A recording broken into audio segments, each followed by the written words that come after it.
It's a little thing. But this is the case, guys. My phone is blue, so it,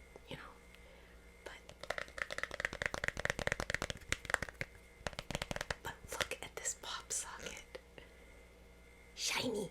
And it opens like this so that I can watch my videos while I'm in bed. But they call it the Aurora. That's actually on my bucket list, is to see the Aurora Borealis. It's always been a dream of mine since I was little, so I'm very excited. Also, I got a new book that I'll show you in a minute. Well, I'll show it to you now then. It's another Chicken Soup for the Soul book. Angels all around. September starts the end of summer, the beginning of fall. It can be a hard time for people, especially people who have a SAD, which is, I forget it. It has to do with lack of sunlight, and it literally affects their mood. So, I thought we'd get something uplifting, and it is Angel on My Shoulder, right? So I thought Angels All Around. 101 Inspirational Stories of Miracles, Divine Intervention and Answered Prayers by Amy Newmark. I just thought it would be nice, uplifting, So, if you're new, thanks so much for giving me a chance. I appreciate it. Tonight's will be an ASMR whispered read to you video. And before we begin, I always get the setting set up for all of us, and we do some breathing exercises. The reason we do the breathing before we do anything, whether it's to calm ourselves, to relax, to sleep, or if you just need that moment to yourself, we're training our brain so that when we start our breathing, it sends the message to the rest of our body. Slow down, relax, and hopefully it'll become something that becomes just second nature to us, okay? And if you're returning, thank you so, so much. Everybody, please hit that subscribe button if you haven't. It helps the channel grow, and I can reach more people that way. Okay, so first thing, let's get our room set up the way we want it. And you can have light, dark, sliver of light, candlelight, a sleep mask could be great, or battery operated candles. And Angel's only rule is no lit candles. They can be quite dangerous, guys. So I'm playing with my microphone, sorry about that. I love that mic scratching. Yeah, I don't want you guys to be unsafe, so please no lit candles when you're trying to relax or sleep. And once you have the lighting the way you want it, or have your sleep mask ready, then get comfortable wherever you are, whether it's a bed, couch, a hammock, a chair, cushions on the floor, your favorite person, your favorite dog, whatever it is. Just be comfortable. Really try to relax into it, okay?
open it up, and you can trust whatever higher power you have.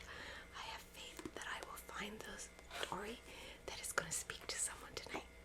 Maybe it's you. Okay, we'll begin. So, an unexpected messenger. And the quotation at the beginning is, "Speak when you are angry, and you will make the best speech you will ever regret." Ambrose Bierce said that. Actually, that's pretty true. Okay. So, on a brisk morning, my husband and I were arguing in the living room. We seem to do little else lately. I don't recall what started the whole thing, but I rambled on incessantly. My husband's face was a picture of sheer frustration. "Go," Sam said, shrugging his broad shoulders. "Do whatever you want to do." Still muttering, I stomped into the pantry, grabbed an old loaf of bread, stalked to the car, and drove to the duck pond, 12 miles away. This particular duck pond sits in the corner of a cemetery. For some reason, the pond drew me during difficult times. Maybe it will hold an answer today, I thought. A parade of ducks waddled to greet me. When I reached in the back seat for the things I'd brought, they nosed around my feet, searching for whatever treats they could find. "It's just old bread, guys," I said, shooing them out of the way. The entire flock trailed me to the small cement bench near the pond. Hungrily, they eyed me as I unwrapped my meager offering, and in minutes the bread was gone. As the ducks dispersed, I sat under the Texas pines, thinking about the argument I walked out on. All my life I'd heard that the 7th year of marriage was the toughest, the 7-year itch. I had to acknowledge that my marriage had tarnished over the years. The reasons varied, but my tendency to drone on when enough had been said didn't help matters. I always wanted the last word at whatever cost. Often I vowed to be different, spending weeks with the words from Ecclesiastes 3:7, a time to keep silence and a time to speak, taped on my bathroom mirror. But before long, I'd find myself stuck in the same old rut, talking when silence was in order. Inwardly, I longed to change. Watching the ducks in the pond, the reflection, a kaleidoscope of colors, I had a thought. If only I could behold my own reflection, like the ducks in the water. If only I could see myself. Breathing a silent prayer, I asked God to let this miraculous thing happen. While I prayed, I heard a car approach. The engine sputtered a time or two and then died. Turning, I saw an elderly man emerging from an ancient ramshackle Cadillac with a peeling vinyl roof. Tall and lean, the man moved briskly around the front of the car, swinging 2 loaves of Wonder white bread in his hands. Quickly, he laid the bags of bread on the hood of the Cadillac, opened them, and began flinging whole slices through the dazzling sun like tiny white frisbees. "Do you come here often?" I called across the lawn. He cupped a hand to one ear. "Do you come here often?" I said a little louder. Tossing the final slices, he stuffed the plastic wrappers in a garbage bin and walked to where I sat. "I'm sorry, ma'am," he said, squatting beside me. I still didn't hear you. "I just wanted to know if you came here often," I said, suddenly wishing I hadn't said anything. "When the weather's nice and not too hot," he said. I found it unnerving that he didn't look directly into my eyes when he spoke. He stared curiously at my forehead. With nothing better to do, we gazed across the pond while a cluster of ducks gathered at our feet, quacking so loudly that it was annoying. I considered jumping up and yelling, "Shush!" I glanced at the old man. He smiled but said nothing. I wished he would leave. As if reading my mind, he sprang to his feet and said, "I got a split." And then he pointed a bony finger at the noisy ducks and said in an irked voice, "You know, them crazy ducks just don't know when to shush."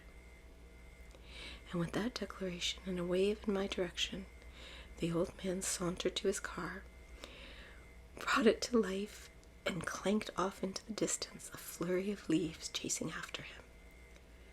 What did he say? Did he say those crazy ducks don't know when to hush? Suddenly, I recalled my earlier prayer, my desire to see myself. Had God just sent this man as an answer to my prayer? Did I sound like the squawking ducks? I knew I did. And I had the strangest feeling that I just encountered an angel. A gust of wind whipped around my legs as I hurried to the car. The little ducks stood quiet now, like statues scattered across the ground, their silence speaking volumes to me. When I arrived home, my husband lay sprawled on the couch, and he looked worried. "Hi," he said, his voice even. "Where have you been?" I hesitated. "I went to the cemetery." "The cemetery?" He half laughed. "Are you planning on killing me?" "Nope." I planted a kiss on his puzzled face. "But I sure got some pointers on keeping you alive and happy." And that's by Dale Allen Shockley. That's not a bad story, actually. I like the way that ended. So let's see if we can find another one specially for you. Okay? Perfect timing. And the quotation at the beginning is, "We do not create our destiny, we participate in its unfolding. Synchronicity works as a catalyst towards the working out of that destiny." And that's by David Rico, The Power of Coincidence. At the age of 27, I told people I was moving to New York City from Georgia to pursue acting. But it was really because of a relationship that had just ended. I was heartbroken and I wanted to get as far away as possible. For the first 3 years I lived in New York City, I went to a total of 1 audition. My life was spent waiting on tables, dating unavailable men, and cycling through emotional highs and lows. I had gone to acting school and I knew I had talent, but I couldn't muster up enough self-esteem to go to the auditions. In my early childhood, I had loved going to our small town country church. I would look up to the sky and feel certain that someone called God knew I was here. My mother would often quote scripture about love and forgiveness when she thought someone was being mean. My father, on the other hand, skipped church most Sundays. He worked hard at the paper mill. He also drank hard, listened to country music, and played his guitar. As his drinking escalated, so did my fearfulness. My parents divorced when I was 9. My mom, older sister, and I moved around a lot. Things would feel stable for a while, only to be disrupted by another move. When I was 15, I ended up living with Dad again. His drinking was at its worst. I wasn't there long before going to live with 2 different grandmothers in 2 different states. I moved in with my boyfriend when I was 17 years old because I needed some kind of stability. The feeling of connection to some divine energy that I had felt so deeply as a child diminished as I grew into adulthood. I still wanted to behave. There was a presence that cared for me, who would help me, but for the most part, I just felt scared and alone. My life could be good for a while, and then I would spiral into a dark hole.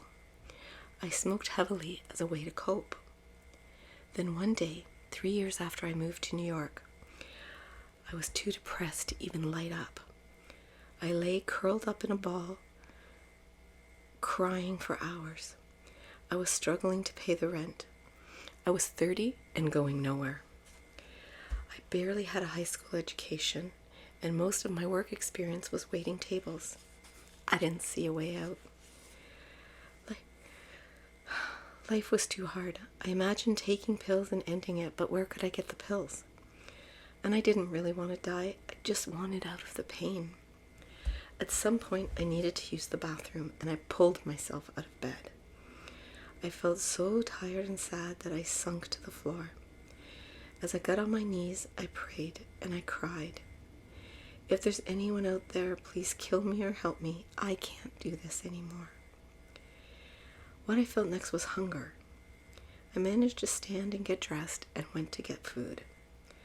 I walked to the neighborhood diner, carrying my umbrella, but I never found the energy to open it, even though it was raining.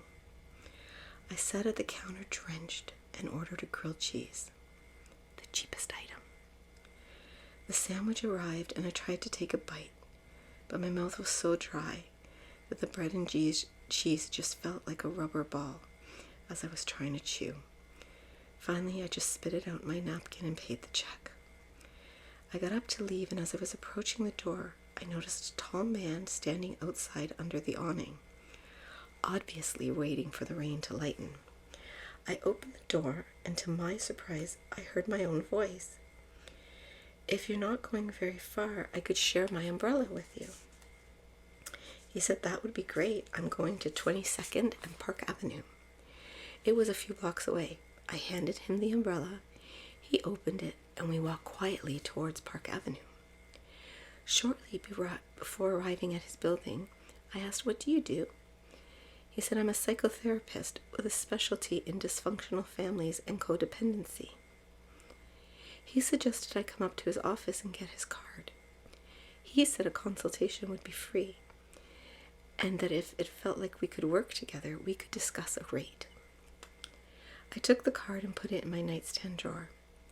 A few months went by before I fell into another state of depression.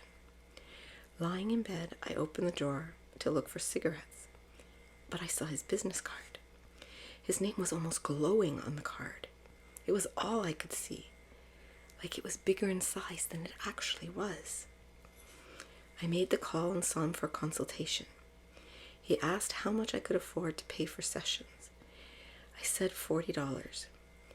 Recently, I discovered that George's rate had been 4 times what I paid when I first started seeing him. I asked why he agreed to accept such a small payment. He said that he could see the pain I was in and he wanted to help as long as I showed up and did the work.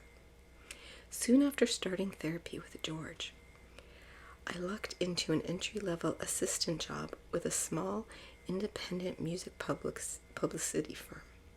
I carved out a career in music, and over 2 decades, I worked my way up to Senior Vice President of Publicity for Capitol Records. Instead of being embarrassed by my lack of formal education, I'm proud of all I've accomplished. In 1999, George pushed me to give up my 25-year 2-pack-a-day smoking addiction. It's the hardest thing I've ever done, but I'm celebrating 20 years of being smoking free. I didn't want to imagine what my life would have been like, or even if I would still have a life, if I had never met George. Some might say it was a random series of coincidences that I would ask for help, end up at a diner on a rainy day, and intersect with a therapist who happened not to have an umbrella. But I say it's a life-changing miracle, which I give thanks for every day. And that's by Janet Rich. Okay, my angels, I think it's time for you to go to sleep. Those of you that are still awake anyways.